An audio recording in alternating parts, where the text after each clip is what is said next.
Hello everyone, કેમ છો બધા? દગડુ શેઠ હલવાઈ મોદક પ્રસાદ પૂનાના ગયા હતા તો લઈ આવ્યા છે, તો પ્રસાદ ખાઈએ આપણે. મારા વાળ બહુ રફ થઈ ગયા હતા એટલે આજે એક હું જેલ બનાવું છું.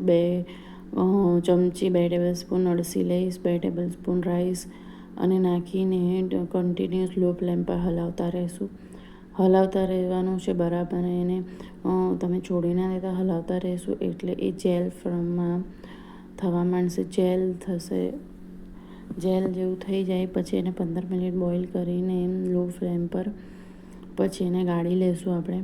ગાળીને એમાં હું 1-2 ડ્રોપ્સ કોકોનટ ઓઇલ એટલે કોપરેલ આવે છે એ નાખું છું. એ નાખીને એને થોડું ઠંડુ કરશું. ઠંડુ કરીને આપણે વાળમાં એક વાળ જેમ લટ રહીને આપણે તેલ નાખીએ છીએ એમ મૂળમાંથી માલિશ કરશું અને નાખીને એ જ્યાં સુધી સુકાઈ ના જાય આખું ટોટલી બધું જ એ સુકાઈ જાય પછી એને આપણે થોડું શેમ્પૂ નાખીને વોશ કરી.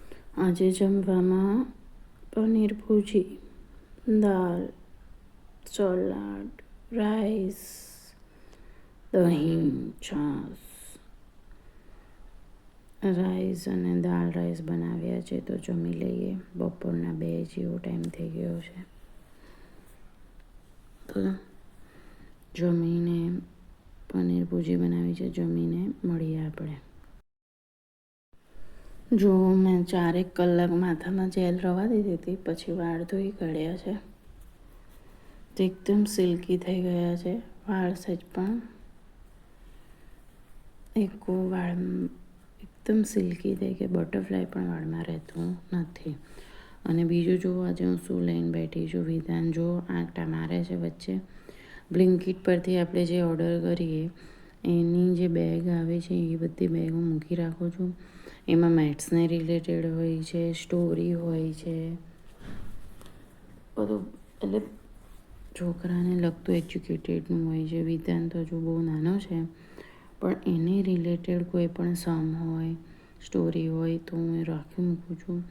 એટલે હું હમણાં હવે ફ્રી થઈ છું થોડી તો હું ચેક કરવા બેઠી છું કે વિધાનને કયું રિલેટેડ છે, કોઈ સ્ટોરી છે, સમ છે. તો બીજું બધું તોફાન બહુ કરે છે, ટીવી બહુ જોયા કરે છે. તો આ એક એવી એક્ટિવિટી છે કે જે આપણે છોકરાઓને બિઝી રાખવા. આજે જમવામાં સ્પ્રાઉટ્સના પુડલા બનાવવાના છે.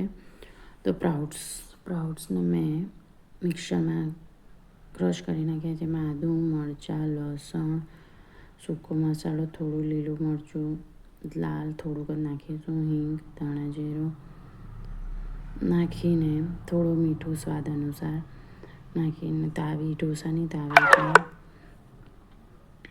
પાથરી દઈશ થોડું તેલ નાખીને. અને પછી એને જોઈ શકો છો તમે થઈ ગયું છે. અને ગરમ ગરમ દહીં સાથે બી અને ગોળ સાથે દહીં સાથે ખાઈ શકો છો. બહુ સરસ લાગે છે પણ આને ગરમ જ ખાવાના. તો કાલે આપણે મળીએ નવા વિડીયોમાં. કેવો લાગ્યો વિડીયો લાઈક કરજો, શેર કરજો અને ચેનલને સબસ્ક્રાઈબ કરજો. તો મળીએ કાલે નવા વિડીયોમાં. Bye, good night.